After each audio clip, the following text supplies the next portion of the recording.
Well, hello there. According to this, I am on live. How are you people? Thank you for joining me once again.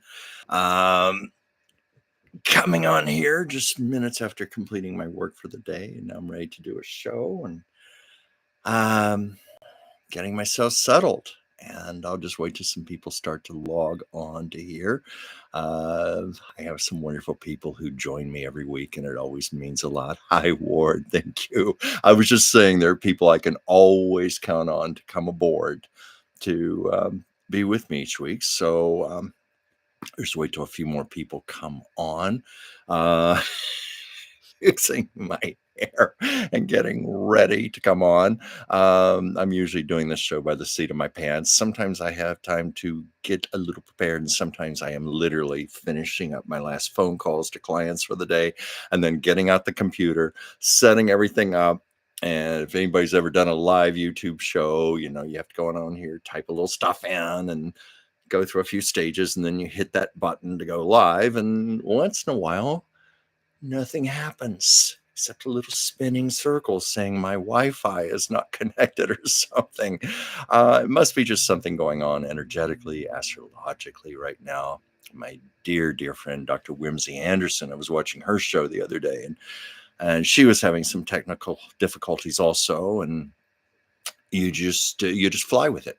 It's just part of the territory with doing anything like this. And generally, that just adds to the spontaneity of it and the naturalness of it. You know, where it's a very human experience for all of this technology. Um, was that where we have daily hurdles to different campuses? Oh, wait, we have daily huddles to different campuses for my department. I'm not sure if I understand what you mean. Maybe you can explain a little better, a little more. I just mean not better.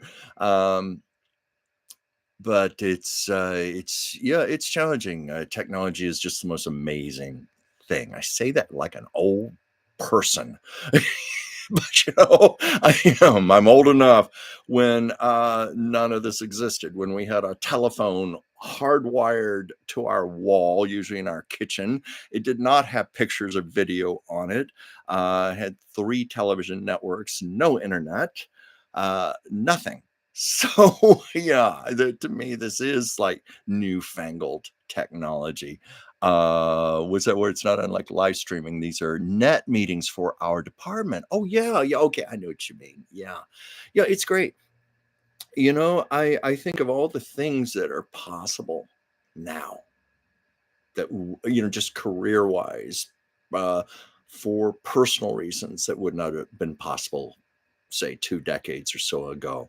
I have made a couple of very dear friendships online, that have turned into business partnerships and collaborations, purely through meeting on the internet and FaceTiming. Some of the best art jobs I've ever had in my life came about because of the internet, social media, Facebook. That's how I got to do artwork for a beautiful man in Fairmount, Indiana, James Dean's hometown, to do a whole series of uh, James Dean artwork and create a large lighted sign for his Airbnb, which is now part of the downtown landscape of Fairmount. It's how a wonderful lady who owns Lucille Ball's childhood home and was putting a lot of her personal money into restoring it from top to bottom, lovingly restoring this house, tracking down original furnishings, having original wallpapers recreated, hand silk screened. I mean, spared no expense. She even was lucky to work with Lucille Ball's then 91-year-old brother, who was still around, who still remembered, okay, that fixture was original, that wasn't. He knew exactly how the house was. He knew which wallpapers went in each room. He knew what had happened to a lot of the original furnishings. A lot of them were still in Jamestown. He knew where my friend Mary Rappaport, could track these things down again. They found wallpaper scraps up in the attic, and from that, she was able to have them recreated. And just beautiful. So anyway, on social media, she saw my Lucille Ball artwork and she reached out to me and we just struck up a lovely friendship FaceTiming. And she said, I think you're the one. You're the one to do the artwork that I want. She wanted paintings of the entire Ball family. You know, Lucy, when she was 9 years old, her little baby brother, Fred, her mother, Dee Dee, her grandparents, Fred and Flora Bell Hunt. She wanted paintings of the family as they looked in 1920 when the family first moved in there. And many times in those days, there would be traveling artists who would go from town to town painting portraits for people. So that's how I approached it. I did my homework, my research, and I did the Ball family like they had been painted in that manner. And it is my great pride and joy. My artwork hangs permanently in Lucille Ball's childhood home now. But my point being, that's the beauty of the internet. All these wonderful opportunities, friendships, the friendships I feel I have with all of you out there is possible because of this. And I haven't even been looking at my comments here. Wait. Let's see. Oh, Joyce, thank you for joining. And Kathy, hello, Kathy. How lovely. And is Sasha joining us? Well, I guess I can wake her up here. Yes, she's joining us. Grudgingly joining us. I think she wants to go back to sleep. But anyway, she's here right beside me. Let's see here. What was this word? It sounds like the current owner of Lucy Childhood Home was as dedicated to heritage as Jackie Kennedy was in the White House. Well, yes, as a matter of fact, Mary and her husband Bill, they put a fortune into this house. She sent me a video of what the house was like before the restoration. It was in really, really bad shape. It was one of those old wood houses, and back on the East Coast, middle America, you probably know those old houses deteriorate quickly. You know, the termites, wood rot, plumbing. It's like a multitude of things go wrong. The roof, you know, even after she restored the house, she has still poured a lot of money into keeping it maintained. Just last year, the roof had to be redone. The windowsills had to be redone. I think there was some boards in the house that had to be redone. In fact, when she first restored the house, there was one whole side that had to be torn down because of all the deterioration, the wood rot, termites, what have you. It just could not be saved. So she took all of those boards, all the pieces of wood, the nuts, the bolts, the nails, and she was very smart. She made shadow box frames with those. I have one here. Darn, if I knew I was going to talk about this, I would have had it. I don't have it handy. And yes, look at Sasha behind me. I don't have it accessible, but she does sell those in her gift store, and she makes the house available by appointment for tours. But the whole intention was to just have it perfect, exactly as it looked when the Ball family lived there 100 years ago. For example, the parlor, you know, which we would probably call today the living room, but the parlor was also the music room for the family. You know, you got to remember, this was before even radio. There was no radio, there was no television. So it was the old fashioned days where families actually did things together, and they had their little family band. Mother Dee Dee played the piano. She had once been a small-time concert pianist. Lucy played, guess what? The saxophone, just like she did on I Love Lucy. She played the E-flat alto saxophone for real. And that's the instrument I play myself. I played it in high school band. To this day, I can play an E-flat alto saxophone. So she played E-flat alto saxophone. I forget what Fred, the two Freds. There was Grandpa Fred and baby brother Fred, what they played in Flora Bell, but they each had their instruments, you know, like a bass fiddle and piano and the saxophone and what have you. And anyway, Mary went so far as to restore that part of the house. She got the piano back, and she has the instruments in their cases all around the piano, and original furnishings and light fixtures. And Lucy's bedroom is restored back to the way it was. My canvas paintings are on the wall in the living room. I'm so proud of that. Um, I put so much love into that project. I'm very big on historical accuracy and authenticity also.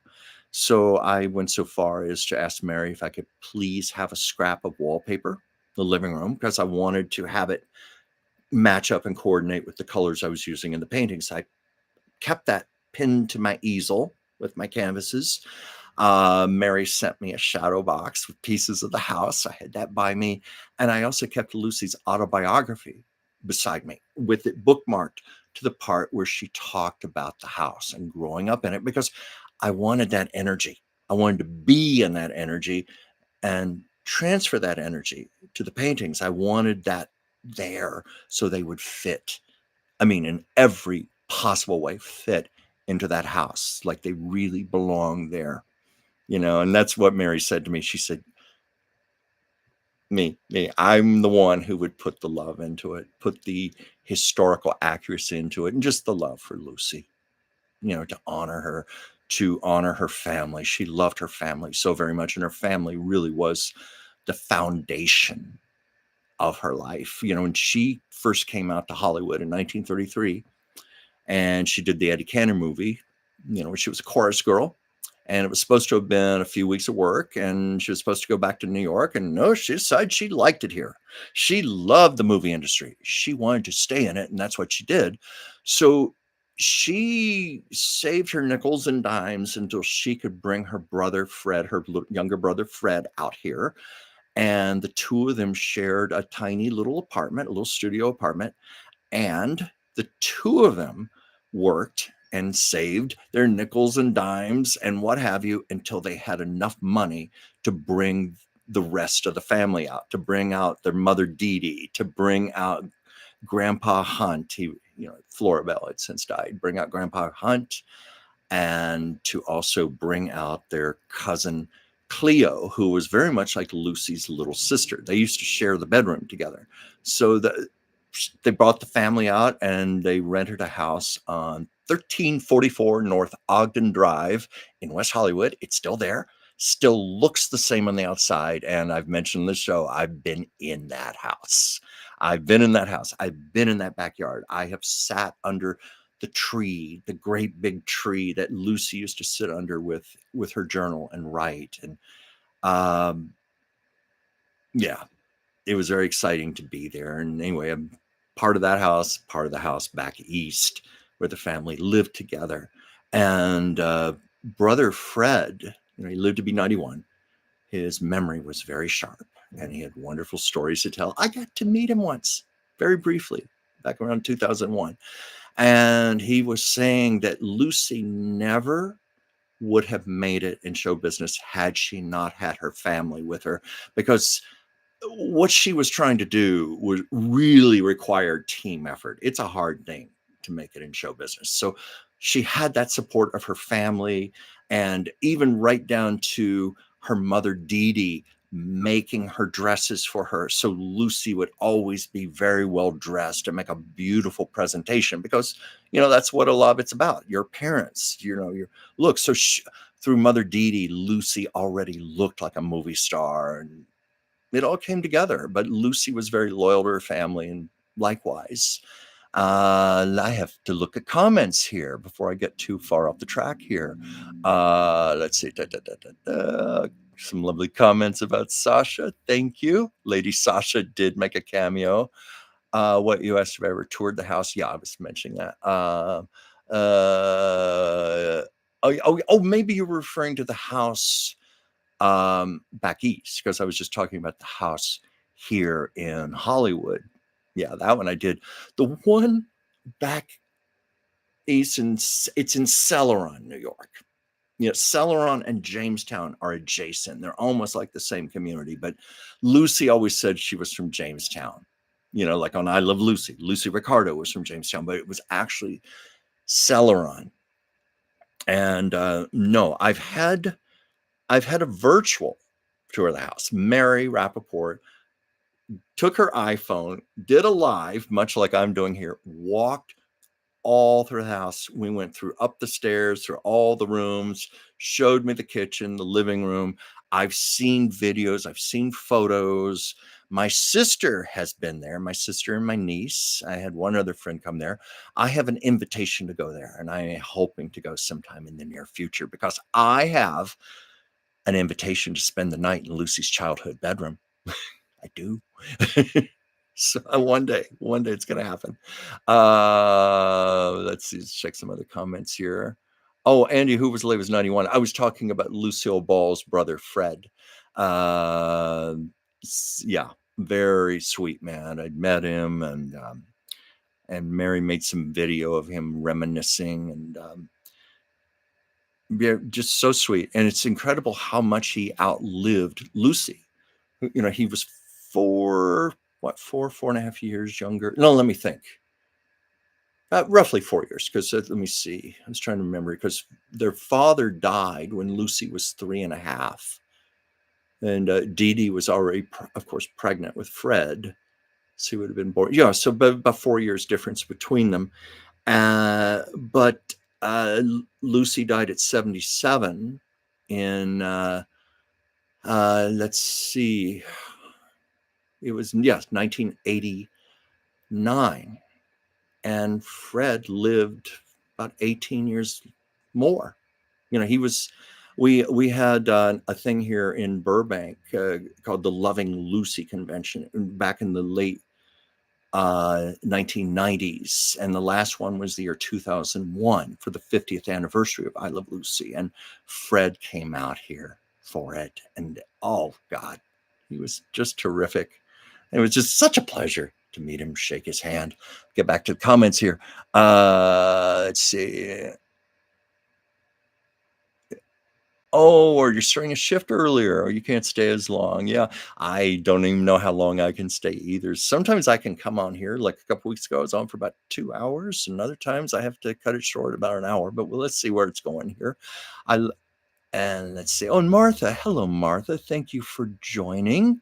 Hope I'm not missing anybody here. I'm doing my best. This is a little tricky for me because I've said I wish there was like a teleprompter feature where I could just look straight ahead into the camera and see your comments right in front of me. No, I have to go over here and read them and scroll and then look back.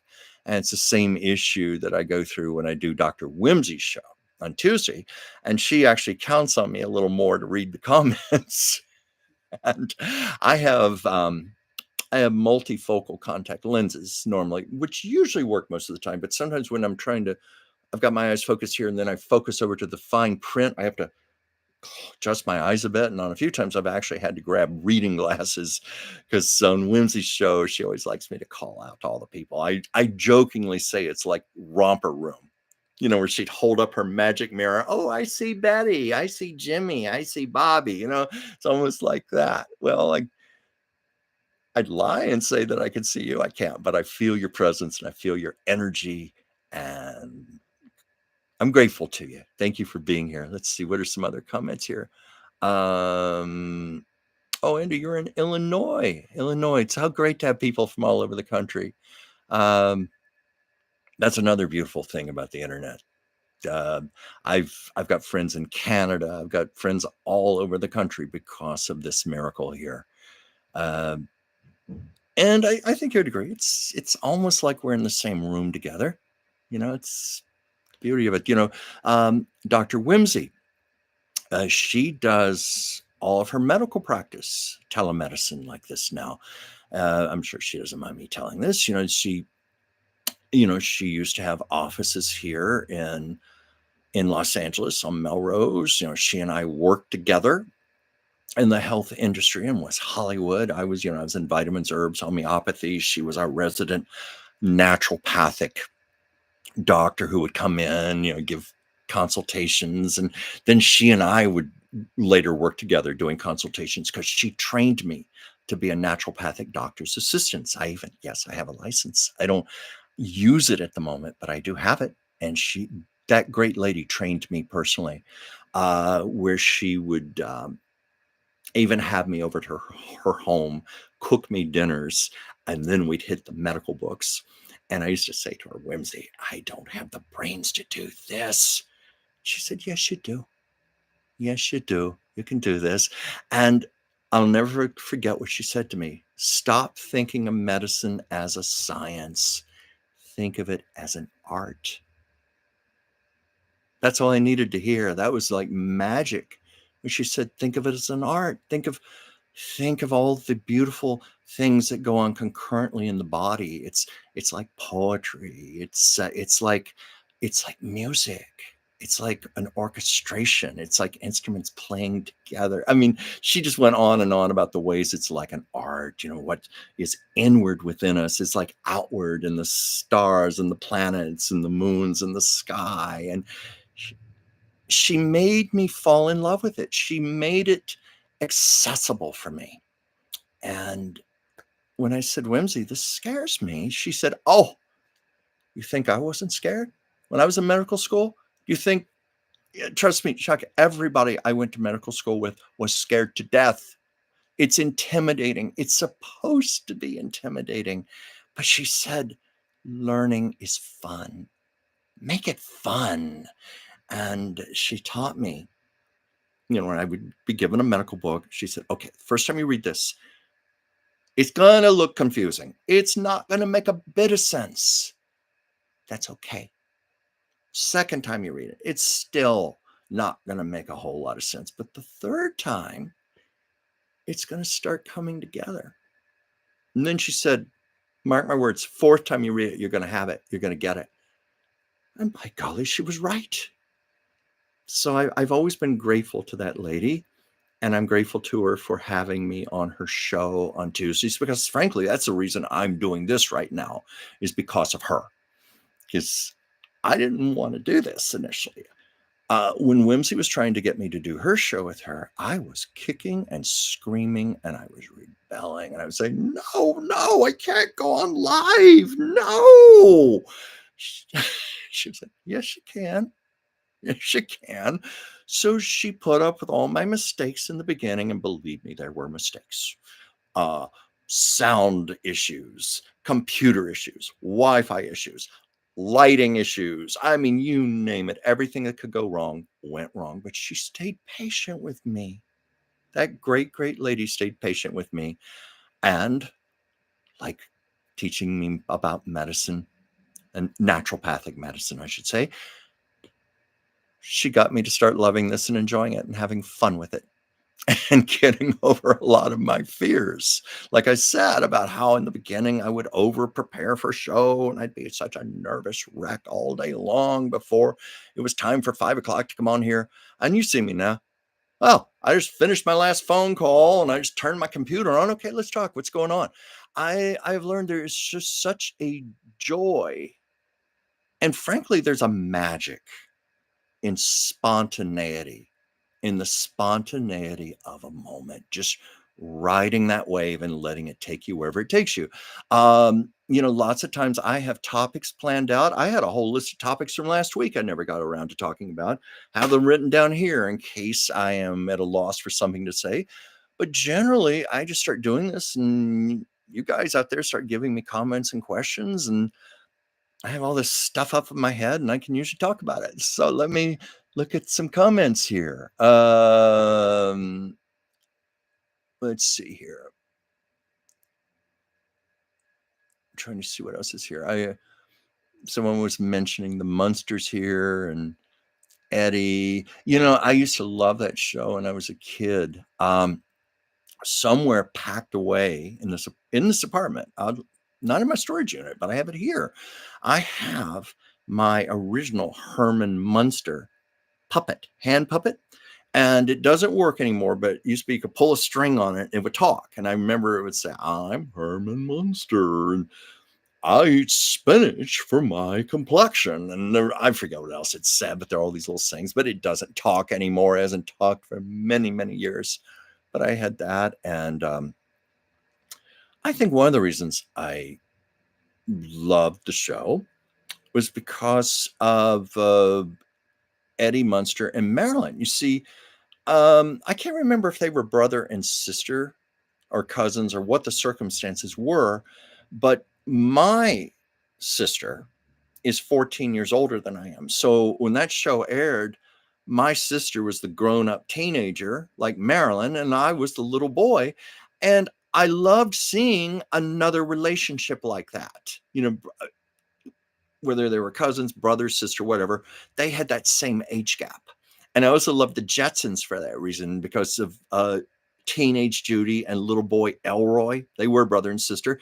They had the same age difference as my sister and myself. And the reason it was always so unique is because my sister and I were the only two children in the family. Our parents spaced us very far apart. And I'll admit, I assumed I was an accident or something. And it was until after my mother died and my father was kind of free to talk about things. He finally would open up about stuff after she was gone. He said, "Oh no, we planned you. We just figured time was running out and we were going to have that second kid. We better hurry up." Yeah, the biological clock was ticking. The hourglass was running out very fast for my mother. So they had to get to work having another kid. And here I am. In fact, last week was National Siblings Day, and I posted a picture of my sister and myself on Facebook when I was 1 year old and she was about 15 or 16. And I got all these comments. Wow, what an age difference between you two. But my sister and I, even though we were spaced far apart, the year I started kindergarten was the year she left home for college. Yeah, that says it right there. So we only had about 5 years where we actually grew up together. And before me, she had about 13, 14 years as an only child. We had 5 years where we concurred, and then she left home. And then for the next 13 years, I was an only child. Now, that's a very unusual dynamic to have the benefit of a sibling, but yet to grow up as an only child. We both had that experience. We've talked about that, but we were spaced so far apart. We're only together 5 years, but yet we're so much alike, and we love the same things. We're on the same page with so many things. We can sometimes finish each other's sentences. We're so close. It's one of the reasons I believe in reincarnation. I just believe our souls have been together many times before, and this is just how we incarnated this time. And I joke with her now, well, we're both old now. I saw her a few months ago and I said, "Oh my God, my hair's as gray as yours now." But my sister Dinah is the best. I'm grateful for her. I'm always grateful. I owe her a phone call. I better check some messages here. Let's see. Your siblings are a lot older than you too. Yeah, I've heard of cases like that where there are several siblings in the family. And a lot will be older, and there can be a big age gap. Like, for example, the Waltons. Remember that show? You had John Boy going all the way down to little Elizabeth and Jim Bob. But in my case, my parents just bypassed all that. We were it. We were it. And I have this memory. I remember being such a little pest to my sister. I still remember, like, when my sister was trying to, on her bed, doing her homework, with her notebooks and everything laid out, and I being a little obnoxious baby brother, jumping down on the bed and doing stuff like that. And there was one time my sister collected a lot of board games, and oh, what possessed me?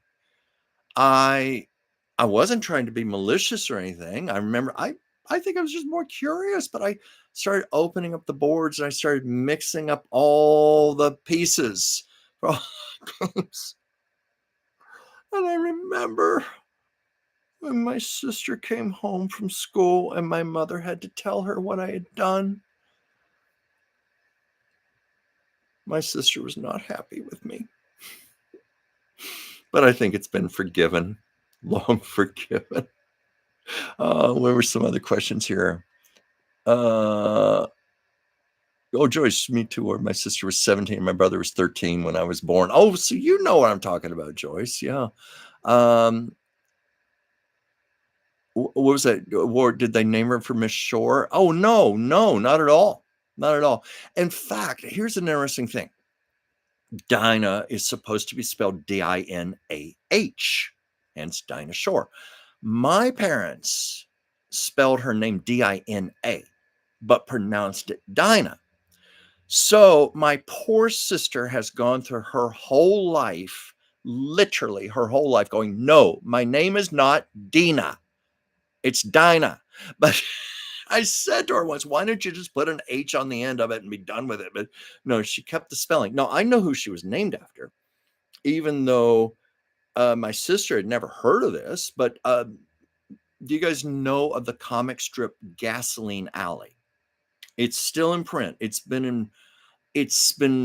think it's the second longest comic strip in history. I think it's now up to 103, 104 years it's been running. And and of course the strip was unique in that the characters aged in real time.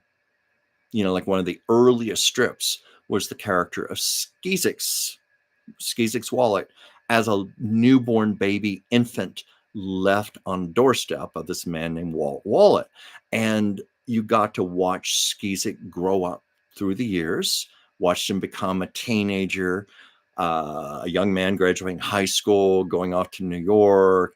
Of course, this was during the 20s, 30s, 40s. We saw him go off to war, World War II, come back, start a family. Anyway, the character is now like 103, 104 years old, still in the strip. But there's this I think it's one of the most fascinating anthologies, even though it's a comic strip, all these characters that have aged through the decades. And you can go back and look at those strips.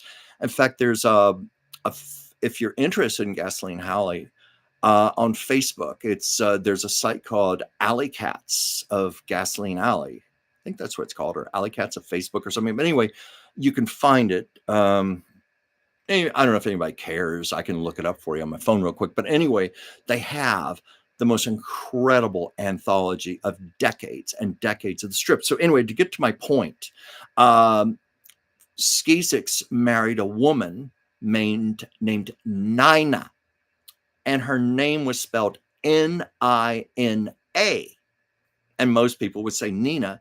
But the reason I know it was pronounced Nina is because there was a Gasoline Alley radio show and around this time in the 40s. And I listened to an episode of it and they pronounced her name Nina.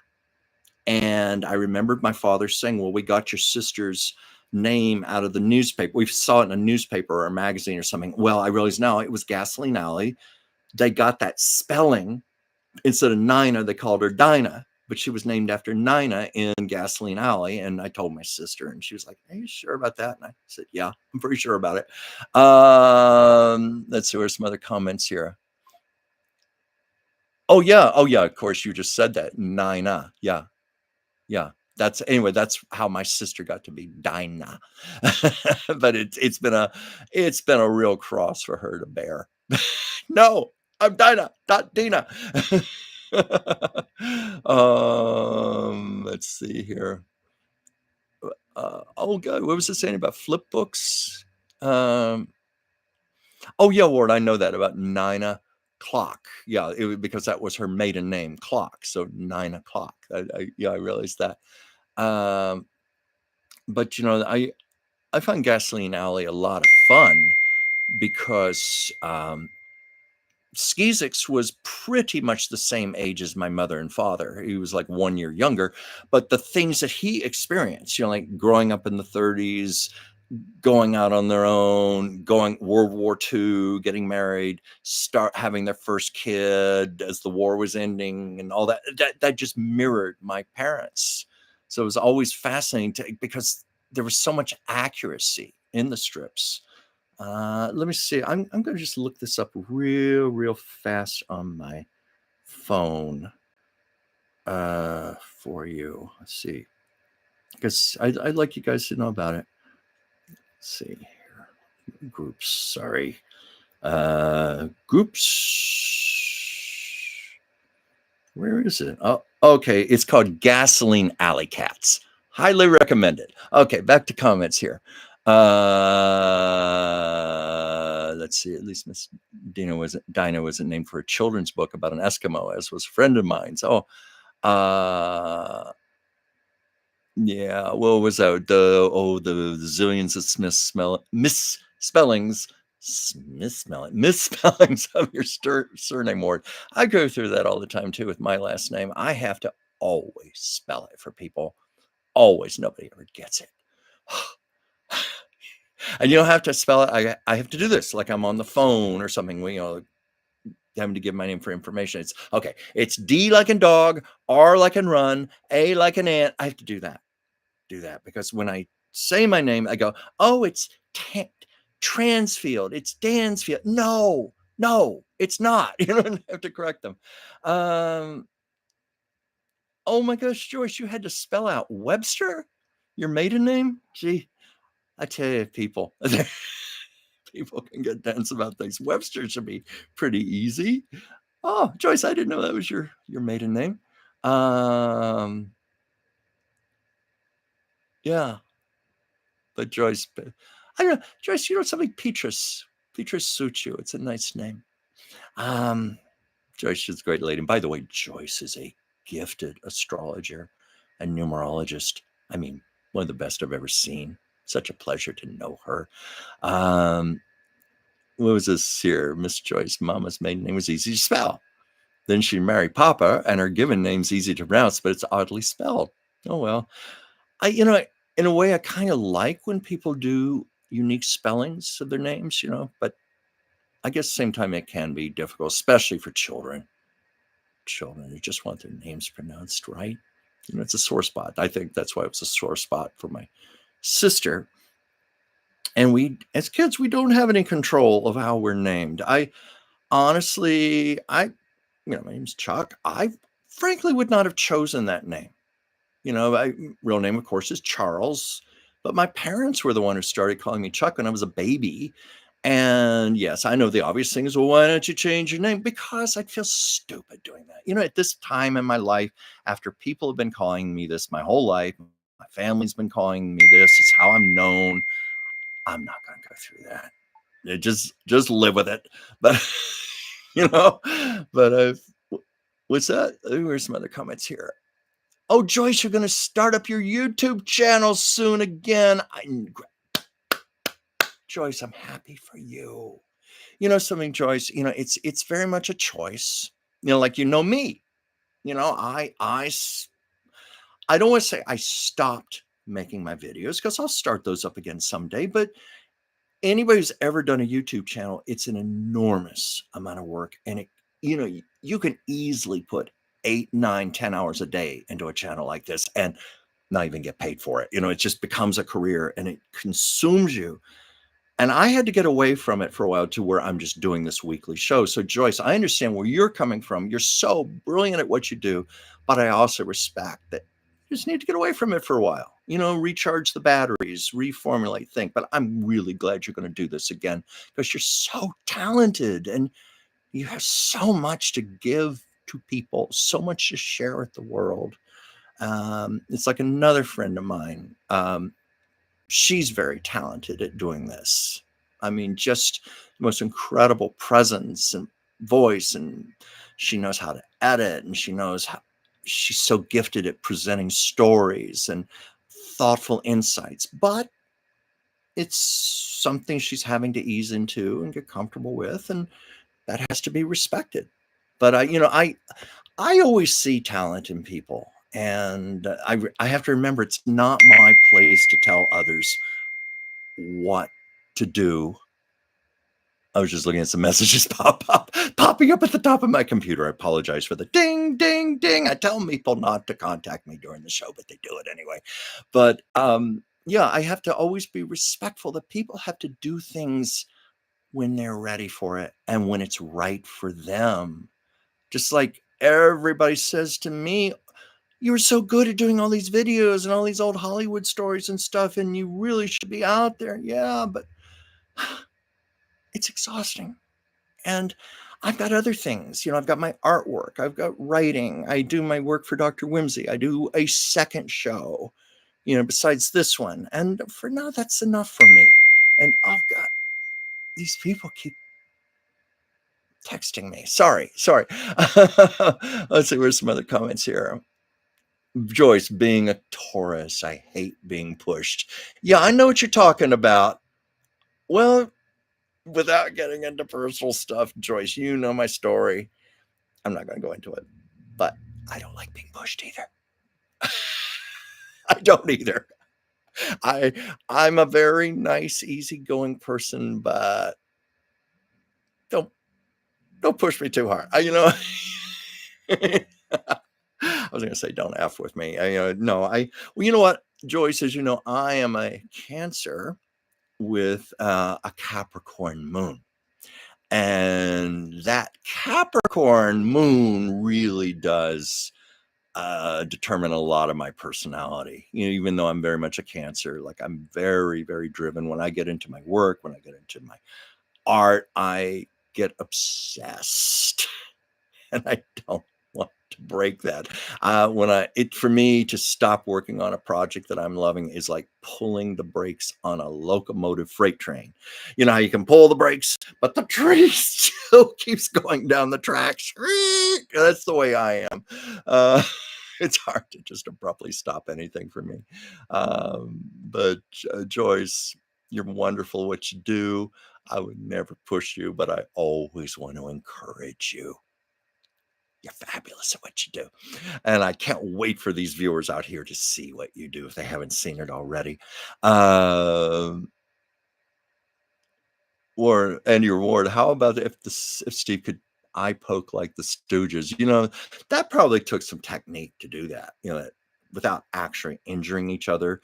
And, Laurel and Hardy used to do that also. I always wondered how they got away with that. Let's see, what else do we have here? Joyce, you have your moon in Aries. Whoa. I know some Aries women. In fact, Sasha. Oh, I'm waking her up again. But Sasha is an Aries. Her birthday was March 28th. And I share my home with an Aries female. Aries female energy in my home, so I know what it's like. But this gives me a chance to do a shout out to my dear friend, Dr. Stephanie Hunter Jones, whose birthday is today. Now, I will be a gentleman and not say which birthday it is, but she's always been such a mentor to me and a dear friend of. This month makes 29 years. We've been friends. And we've gone through a lot together. But what I admire about Stephanie, and one of the great things about having a friend for so many years, you watch each other's evolution and growth. And we met doing a murder mystery play together that she had written. And we did little tours around Southern California. Had a lot of fun with that, but we just hit it off and struck up such a friendship. And it's kind of funny. We had a friendship, but we didn't get really close until about 3 years later. It was a Christmas, and she was by herself. She was divorced, and she shared custody with her daughter. So her daughter was with her father that Christmas, and their family was gone and friends, and she was kind of in a crappy mood. I was in a crappy mood. I was by myself that year also. She called me up, and